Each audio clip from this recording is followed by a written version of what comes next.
Balada Triste, c'est une histoire de clown, mais de clown pas drôle. Sous la dictature de Franco, Javier et Sergio travaillent dans le même cirque. Ils s'affrontent jusqu'à la mort pour conquérir le cœur de la belle et cruelle acrobate Natalia.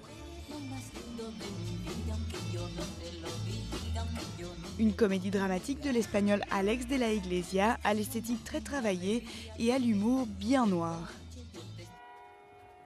En 1845, une caravane de 3 familles s'engage dans une traversée du désert de l'Oregon. Après quelques jours, ils suspectent leur guide de ne pas savoir où il va. Sans eau, perdu au milieu de cette immensité désertique, les tensions s'exacerbent. Dans la dernière piste, c'est une femme, Michelle Williams, qui tient le premier rôle. La réalisatrice américaine Kelly Reichardt s'est inspirée d'une histoire vraie et des journaux intimes des protagonistes de l'expédition pour écrire le scénario de ce western.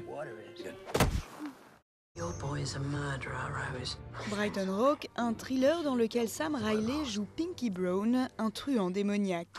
Lorsqu'il réalise que Rose, une jeune serveuse, possède des preuves de l'un de ses règlements de compte, il la séduit pour la réduire au silence.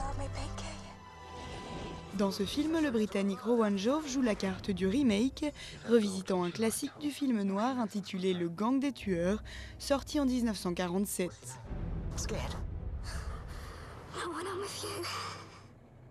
En 1991, un fait divers défraie la chronique en France. Ghislaine Marchal est retrouvée morte chez elle. Sur le lieu du crime, la police retrouve une inscription écrite de son sang « Omar m'a tué ». Omar Haddad, le jardinier de la victime, sera accusé et emprisonné. 3 ans plus tard, un écrivain convaincu de son innocence mène sa propre enquête. C'est un travail d'assassin, pas de jardinier marocain. Dans son deuxième passage derrière la caméra, Roche Dizem dirige son ami Sami Bouajila dans le rôle d'Omar Haddad et Denis Podalides dans celui de l'écrivain Jean-Marie Rouard. L'ADN masculin trouvé sur les lieux du crime n'est pas celui d'Omar Haddad.